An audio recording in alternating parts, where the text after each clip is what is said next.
Hello, everybody. This is Civil Authority.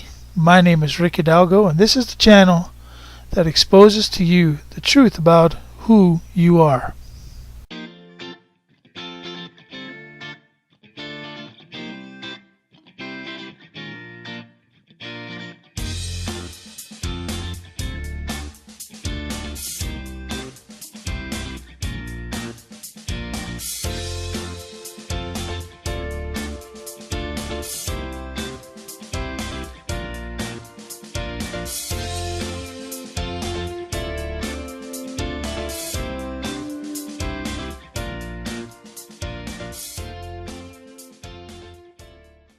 Hello, everybody. This is Rick.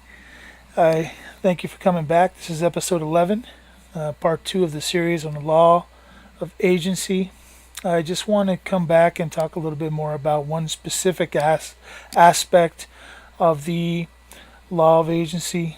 One of the things that we run into when we're signing contracts or doing any kind of commerce or business in the world today is we find ourselves always signing our name the way that we believe our name should be signed at the bottom. You know, a lot of people use a UCC endorsement, or a lot of people use a reserve all liberties endorsement or reserve all rights.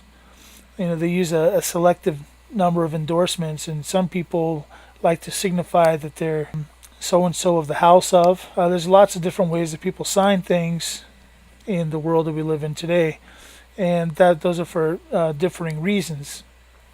But one thing that we need to come to grips with is when you're considering the laws of agency and you're in the midst of a contract negotiation of any sort, there's two things you need to keep in mind. Number one, under what laws are the negotiations or is the contract going to be established? Okay, so if you haven't signed or if you haven't created a private side, a self-governing side where you're self-governing your house or your tribe, that's something you might consider doing. But the other thing that you need to consider is when you're signing anything, doing any kind of negotiation, you're also going to want to put proper endorsements that makes it very clear that you are the principal and not an agent. A lot of people over the years have signed things as an agent, and I'm here to tell you that I think that's a tremendous mistake. I don't think that we ever want to sign anything as an agent unless we're truly operating in an agent capacity. Most of the time when we make a decision, we get into a contract, we want to first consider under what laws is a contract, and number two, we want to be the principal who is signing it. We don't want someone going into negotiations for us. We don't want it to be presumed or assumed that we are under some kind of an agency capacity, because the agent may or may not have the same lawful effect as the principal depending on what the contract is.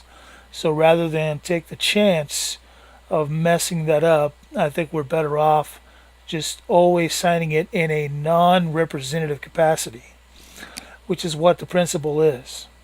The principal or the sovereign or the owner is always going to sign in a non-representative capacity. And just for clarification, you should put that on the document. Up above it or down below it, I guess it really doesn't matter, but that's the first consideration. Secondly, pretty much all of us have come to the same understanding that there are several versions of the United States, and that those several versions of the United States have created several versions of the states. It doesn't take a rocket scientist to go to Dun & Bradstreet and do a search, and you're going to find out that there are at least 2 or 3 of your state listed there. I did one recently. I went to Dun & Bradstreet and I did a search for the state of South Dakota. There are at least 2 companies out there with 2 different DNB numbers that are running themselves under the name the state of South Dakota. One has to start to question what benefit is there for a state to have a DNB number? Are they not by default under a charter of we the people eligible and enabled to do all that they need to do? Well, of course they are. But what we're dealing with are not the states that we created under ratification. Instead, we're dealing with 50 independent corporations that have been incorporated underneath a corporate United States. So one of the things that we also place into consideration when signing a contract or doing any kind of commerce is we also want to consider, are we with or without the United States? With the United States implies that you're under the laws of the United States and that you're within the United States. So you're effectively doing business with the United States. Okay, which is kind of a big no-no. We start looking up, the Federal Code of Regulations, Title 26, so on and so forth. You never want to be effectively doing business with the United States, at least for, tax purposes. So that's the number one thing we want to consider. You're going to incur a large tax liability by doing business with the United States. So so your consideration would be to stay outside of the United States by specifying that you're without the United States. So what are you actually saying when you say you're without the United States? You're saying that you're participating outside of the corporation. You're participating under the actual land, the United States of America. You're participating as a freeholder, as a sovereign, a man on the land, as an owner, in a capacity as a man with liberties and rights that have been preserved, protected, and that are inherent, that are unalienable rights. So these are some of the considerations that we're going to want to consider. So again, to recap, when we sign something as the principal, it's always in a non-representative capacity, and it's always without the United States, unless you are attempting to do physical business with the United States. If you are, then you can't obviously say without the United States. You're obviously going to have to say with the United States. And that this is they do have a statute in Title 28 that does specify the difference between the two.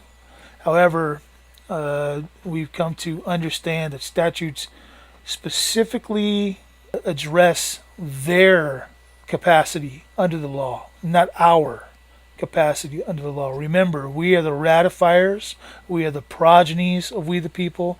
In effect, we are citizens of we the people. And because we're citizens of we the people, we are standing over and above the Constitution. We are the enforcers of the constitutional government.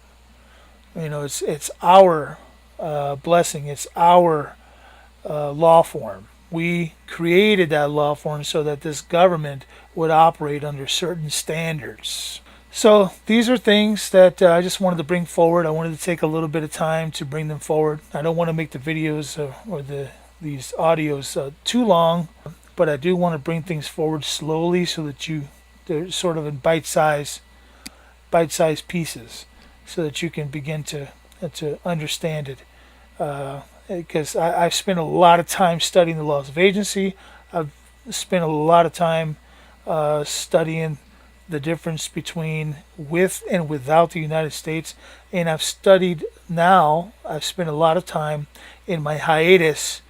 I spent a lot of time looking at the private side and how to set up a governance within your own household that is going to have a real effect. Okay? But one cannot set up a government if they are a slave. Only a principal can set up can be self-governing. Only a principal, or in civil law, under the Roman law, they called them the paterfamilias. Only a paterfamilias, or someone who is a sovereign, or someone who is the principal, the owner, they are the only ones who have the capacity to create a self-governance. Of course, the first thing that one must do is they must create a tribe. And by whatever method you use to create that tribe, you do that with your own household, and there's a lot of different things you can do from there. And I'm sure I'll be sharing those things down the road. One place I can send you that I'm constantly updating is my website, www.therockofsalem.org. That's www.therockofsalem.org. If you go to that website, you'll see that our governance site is up. We have pieces that we're putting in there constantly, different things that our council or how our tribal council is passed into effect, that you can see for yourself. Some things are private that we will not put on there. Some things are public, and we will share those things to give you guys a clue as to how we're approaching this governance, this self-governance idea. So with that, I'm just going to say goodbye. Thank you again for listening, and I hope it helped. With that, God bless you. God bless America. Bye-bye.